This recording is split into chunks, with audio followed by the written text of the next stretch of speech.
Құрметті әріптестер,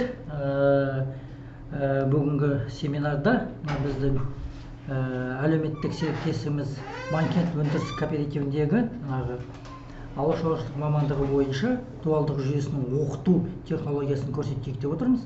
Сол оқыту технологиясы бойынша біз жаңағы дизельдік қозғалыштың жоғары қысымды сорғысын жөндеу және реттеу тақырыбы бойынша жаңағы жұмысты ұйымдастыруды ұсынамыз. Өздеріңіз көргендей, енді жоғары қысымды ұйымдастыру үшін біз бірінші әдістемелік нұсқауларды ұсынамыз. Әдістемелік нұсқау бойынша біздің студенттер соны оқып, түсініп, қалай жұмыс жасалатынын тәртібін біледі. Сол тәртіптен кейін өздеріңіз көргендей, мына біз сол жаңағы жоғары қысымды сорғыны жөндейтін стендпен таныстырамыз студенттерді. Сол стендтің жалпы құрылысын көретін болсаң, ол арнайы блоктан тұрады, ол реттеу блогы. Содан кейін ол стендті жоғары қысымды насосты бекітетін құрылғылар, арнайы құрылғылар болады.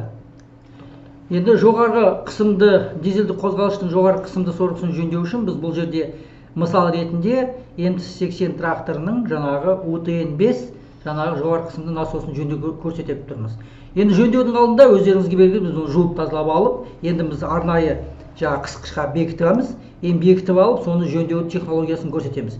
Жөндеу дегенде біз қандай жасаймыз? Негізінен бұл жерде плунжерлік жұптарды айбастаймыз. Плунжерлік жұптар өздеріңіз көргендей мына көрсетіп жатыр біздің студент қолында. Ол кәдімгі сорғы болады. Оны біз ол сорғының ішінде арнайы паздар болады. Сол сорғыны біз арнайы жаңағы бұл жерде УТН-5 болғандықтан бұл жерде 4 плунжерлік пар тұрады. Біз сол плунжерлік парды жаңағы ескісін алып тастап, жаңасын айбастап жатқан жаңағы әрекетін көрсетіп жатырмыз. Мына айырбастап жатқан әрекет өздеріңіз көргендей мына орнына қойды. Бірінші цилиндрдегі орнына қойып жатыр. Содан кейін осы жаңағы тәртіп бойынша екінші цилиндр, үшінші цилиндрді қоямыз. Міне қоямыз. Енді қойып болдық, жаңағы плунжерлік парлардың бәрін қойып болдық та, енді плунжерлік парды отынды сорғыға жіберу моментін жаңағы реттеу үшін біз арнайы қазір өздеріңіз қараңыздар, біз арнайы жаңағы оның жаңағы бағытын өзгерту үшін қазір бағытын көреміз. Міне қазір көрсетіп жатыр біздің жаңағы оқушымыз, міне көріп жатыр. Енді жоғары қысымды сорғыны жөндеу кезінде біз негізінен ауыстыратынымыз жаңағы плунжерлік жұп болады. Плунжерлік жұпты міне көрсетіп жатыр. Ол жаңағы кәдімгі сорғы тәрізді болады.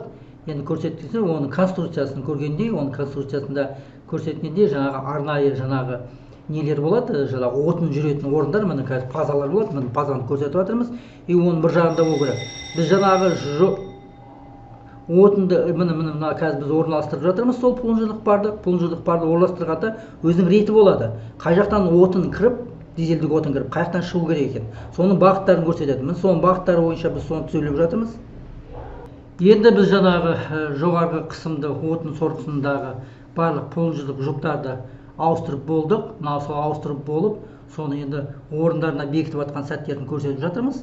Енді жаңағы біздің оқушымыз осыны жөндеп жатқан кезде сәттерін көрсетті. Ауыстырып болғасын біз енді отын жоғары қысымды насостардағы жаңағы өздеріңіз белгілі, бұл жерде 4 секциялық сорғы болғандықтан біз соны секциялың үстіндегі штуцерлерді бекіту мезетін көрсетіп жатырмыз. Мына біздің оқушымыз сол мезетін көрсетіп жатыр. Енді бұл жерде жаңағы дуалды оқыту жүйесі бойынша өздеріңіз білесіздер, бұл енді біз қазір арнайы тапсырыс бойынша жаңағы жеке жаңағы механизаторлардан жаңағы бұзылған осы отынды сорғыларын алып, соны жөндеп жатқан сәттерін көрсетеді. Енді өздерің көрсеткенде мына көрдіңіздер ме, жаңағы плунжерлік парларды отырғасын біз оның жаңағы жүріс жұмысын қазір реттеп жатырмыз. Көрдіңіз бе? Мына жерде айландырып, жаңағы плунжерлік парлар қалай жүреді, соны реттеп жатырмыз. Енді осыларды міне өздерің қараңыздар, міне жаңағы біздің оқушымыз соны көрді. Енді біз жаңағы жоғары қысымды отын сорғысын жаңағы ішіндегі плунжерлік жұптарды айырбастап болдық та, енді соны жаңағы реттеу үшін міне арнайы стендке орнатып жатырмыз. Жаңағы өздеріңіз көрсетіп кеткен стендке бірінші оны жаңағы бекітетін арнайы айлабем құрылғысы бар. Сол құрылғыға бекіту жаңағы сәтін көрсетіп жатырмыз. Енді бұл жерде бекіту сәтінде бұл жерде бір айта кететін нәрсе, біз жаңағы оталу бұрышын қоямыз. Көрдіңіздер бе? Міне оталу бұрышын кіріп, соны реттеп жатыр, ана қысып жатыр. Оталу бұрышы болады жаңағы неде. Енді бұл стендтің бір жақсысы, бұл жоғарғы ең соңғы шыққан стендтердің бірі, бұл жерде бәрі электроника. Енді содан кейін орталық бұрышын қойып болғасын біз оған отын киілу тетіктерін бекітіп жатырмыз. Сол мезетін көріп жатсыздар. Міне отынды жаңағы отын жоғарғысының отын сорғысының жаңағы айдау насосына қосып жатқан кезіміз. Содан кейін ол айдау насосынан кейін ол келесі біз жаңағы келетін нәрсе ол жаңағы отынды жаңағы қайту жаңағы отынды обратка дейді орысша айтқанда, сол мезеттерін көрсетіп жатырмыз. Міне қосып жатқан кезіміз, мына қосып бекітіп жатырмыз. Енді осыларды бекітіп болғасын, енді өздеріңіз білесіздер, бұл дизельді қозғалыш болғандықтан бұл арнайы дизельді отында жұмыс істейді. Енді осыларды қосып болғасын, біз енді әр жаңағы цилиндрге, әр цилиндр деп айтсақ болады, или форсункаға баратын жаңағы тетіктерді бекітеміз. Енді бұл стендте ол форсунка тұр, форсункаға баратын тетік. Форсунканың біз қай цилиндрге қанша отын сағатына, или минутына, или секундына қанша дозамен, қанша мөлшермен отын баратынын біз білу үшін біз соны қазір міне өздеріңіз білесіз арнайы штуцермен соларды тетіктерін бекітіп жатырмыз. Соны бекітуге. Құрметті әріптестер, міне біз жоғарғы қысымды отын сорғысын орналастырып болдық. Стендке міне көріп отырсыздар. Енді стендке орналастырғасын біз енді оның қалай, мысалы жаңағы бізді отынды, дизельдік отынды форсунка арқылы мөлшерлік колбалар тұр. Міне сол мөлшерлік колбалардағы жаңағы қалдық отындарды төктік та біз енді қойдық мына орында да. Енді қазір соның жаңағы отынды беру мезеттерін қазір көрсетеміз. Соны көресіңдер. Міне біз қазір соның бәрін қосып, дайындап, жаңағы отынды беру жаңағы орысша айтқанда подача дейді ғой, қазақшада беру мезеттерін қазір көреміз. Енді міне өздеріңіз көргендей біз жаңағы жоғары қысымды отын сорғысын, дизельдік отын сорғысын арнайы стендке орналастырып, бірінші жаңағы бір жүргізіп аламыз. Өйткені ішіндегі механизмдер бір-біріне сәйкес келіп жұмыс істеу керек. Жаңағы әрқай механизмнің жұмыстарын міне көріп жатырмыз. Міне өздеріңіз көргендей, енді бұл жерде міне қойдық. Енді біздің жаңағы оқушымыз енді оны реттеуге бастады. Міне реттеуге деп жатқан кезде өздеріңіз көргендей, ана қолмен жаңағы беріліс моментін барынша қосады. Орысша айтқанда подача, топливо дейді жаңағы отынды беріліс моментін. Отынды беріліс моментін қосып жіберіп жатыр. Енді қараңыздар, қазір стендтің жаңағы неде мониторда шығады.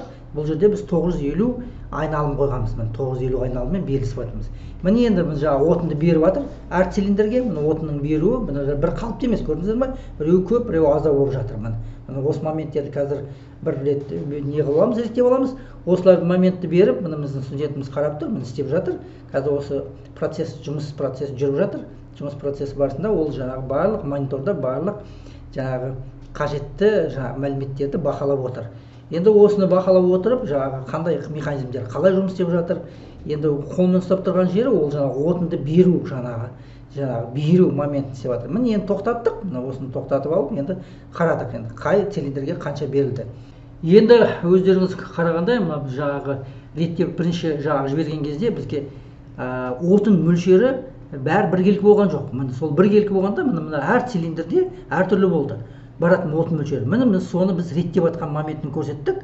Жаңағы біздің оқушымыз соны реттеп, енді қайтып стендті іске қосты. Міне стендті іске қосып, жаңағы 950 айналымға қойды да, жаңағы отын беру шамасын ең жоғары деңгейге қостап, енді біз стендке қостық. Енді өздеріңіз қараңыздар, қазір қандай процесс болады. Міне кетті, міне құйылып жатыр, отын цилиндрге беріп жатыр. Әр цилиндрдегі жаңағы мөлшері қандай болып жатқанын көреміз. Міне жұмыс істеп жатыр. Міне міне жұмыс істеп жатыр стендте. Тағы қайталап кететініміз, бұл стенд жаңағы біздің әлеуметтік әріптесіміз Манкент жаңағы өндірістік кооперативінде орналасқан. Олармен бірге жұмыс істейміз. Сол өзіміздің әріптесімізде біздің студенттер біріншіден ол студенттер біріншіден сол жерде тәжірибелік сабақ өтеді дуалдық жүйесі бойынша. Екіншіден олар сол жерде жұмыс істейді көбісі. Осы бізді бітіріп шыққасын сол жерге жұмысқа қабылданады. Одан басқа осы Сайрам ауданындағы барлық қожалықтарда осындай жұмыстарды істейді. Бұл енді біздің жаңағы студенттердің бір мезеттік көрінісін көрсетіп отырмыз. Осы көрінісі бойынша жаңағы өздеріңіздің пікірлеріңізді беруіңізге болады деп